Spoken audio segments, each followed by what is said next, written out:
A gente está acostumado com aquela imagem de transtorno de múltiplas personalidades que vem direto dos filmes, né? Mas e se a realidade raramente se parecesse com o que a gente vê na tela? Hoje, nós vemos fundo no que é, de verdade, o transtorno dissociativo de identidade, ou TDI. A ideia aqui é usar fontes clínicas para separar um mito de Hollywood da complexa e muitas vezes dolorosa realidade humana por trás desse transtorno. Bom, o nosso roteiro de hoje está bem claro. A gente começa desmistificando o que o cinema mostra. Depois vamos entender o que de fato é o TDI, de onde ele surge, por que é tão complicado de diagnosticar e o mais importante de tudo, como a recuperação é sim uma possibilidade real. Então, vamos lá. O primeiro passo é encarar de frente a imagem que o Hollywood criou sobre o TDAH. É daí que vem a maioria das ideias que as pessoas têm e é exatamente aí que os mitos todos começam. E a grande pergunta é essa, né? Essa representação toda dramática, quase um show, tem alguma base na realidade? A verdade, como a gente vai ver, é que a experiência de quem vive isso é profundamente diferente. E a resposta curta é quase nunca. E aqui, olha, a gente tem o contraste perfeito. De um lado, tá lá, o que Hollywood adora mostrar. As trocas de personalidades super dramáticas, teatrais e sempre aquela ligação com violência, com crime. Mas aí a gente olha para o outro lado, para a realidade clínica. E o que a gente encontra? Uma luta interna, sabe? Muitas vezes silenciosa. Uma batalha marcada por confusão, por lacunas de memória e uma dor. Uma dor muito profunda. No fim das contas, é uma estratégia de sobrevivência. Não é, de forma alguma, um espetáculo.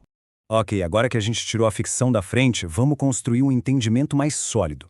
Afinal, o que é o transtorno dissociativo de identidade, segundo a ciência e a experiência clínica? E essa é a ideia mais importante, talvez, de todo o nosso papo. O TDI não é sobre ter várias pessoas morando na mesma cabeça. É muito mais parecido com um espelho que se quebrou em vários pedaços. A identidade não se multiplicou, ela se fragmentou como um jeito de se proteger. Para chegar a um diagnóstico oficial, os clínicos buscam por alguns sinais bem específicos. Primeiro, essa ruptura da identidade, com a presença de diferentes estados que são conhecidos como alters. Segundo, lapsos de memória que não têm explicação.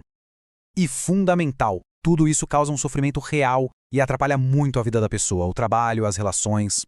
E o mais fascinante é que o TDI pode se apresentar de duas formas principais. Existe a forma de possessão, que é bem mais explícita e se parece mais com o que o cinema mostra. Mas a forma que é, de longe, a mais comum é a de não possessão. Ela é bem mais sutil. É aquela sensação de estar desconectado de si mesmo, como se a pessoa fosse um mero espectador da própria vida. Isso tudo leva a gente para uma pergunta central. O que causa uma fratura tão profunda na identidade de alguém? A resposta, em quase todos os casos, se resume a uma única palavra: trauma. E aqui, a gente precisa mudar completamente o nosso olhar. O TDA não tem nada a ver com falha ou fraqueza. Na verdade, é uma das mais complexas e criativas estratégias de sobrevivência que uma mente jovem pode criar para conseguir suportar o que é insuportável. Essa citação resume a essência da dissociação de um jeito perfeito. Imagina só, uma criança numa situação em que a fuga física é impossível. O que resta? A fuga para dentro da própria mente. A dissociação vira um tipo de santuário, um refúgio para proteger a consciência de uma dor que seria, de outra forma, avassaladora. E os números são impressionantes. Eles confirmam isso de forma devastadora. Mais de 70% das pessoas com TDI, e em alguns estudos esse número chega perto de 100%, passaram por abuso ou negligência severa na infância. A ligação não é uma coincidência, é a causa raiz do problema. Com uma origem tão complexa e sintomas que podem ser bem discretos, não é de se espantar que diagnosticar o TDI seja um desafio gigantesco para a medicina. O que complica tanto o diagnóstico é que o TDI não tem uma cara só. Ele pode se manifestar de maneiras muito, mas muito diferentes. Às vezes, é bem sutil, tipo uma sensação constante de estar fora de controle. Outras vezes, pode aparecer como dores físicas que ninguém consegue explicar. É essa variedade toda que faz com que ele seja confundido o tempo todo com outros transtornos, como bipolaridade ou até mesmo psicose. E a consequência disso é trágica. Um ciclo sem fim de diagnósticos errados.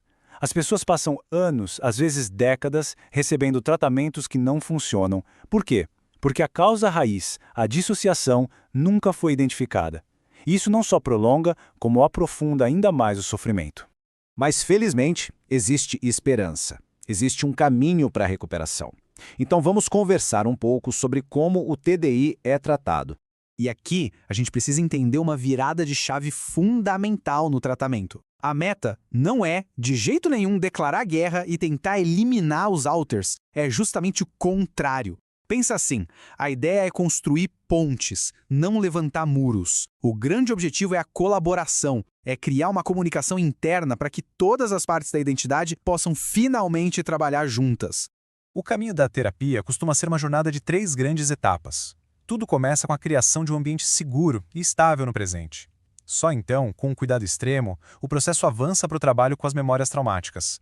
E, por fim, o foco se volta para a integração, que é ajudar a pessoa a tecer essas partes fragmentadas de volta a um todo mais coeso, mais funcional.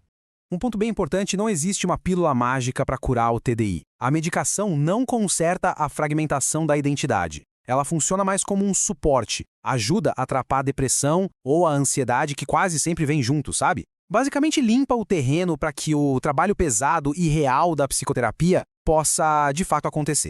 E a gente encerra com essa reflexão. Talvez, em vez de enxergar o TDI só como um transtorno, a gente possa começar a vê-lo como um testemunho. Um testemunho da incrível e dolorosa criatividade da mente humana para sobreviver ao que parece impensável.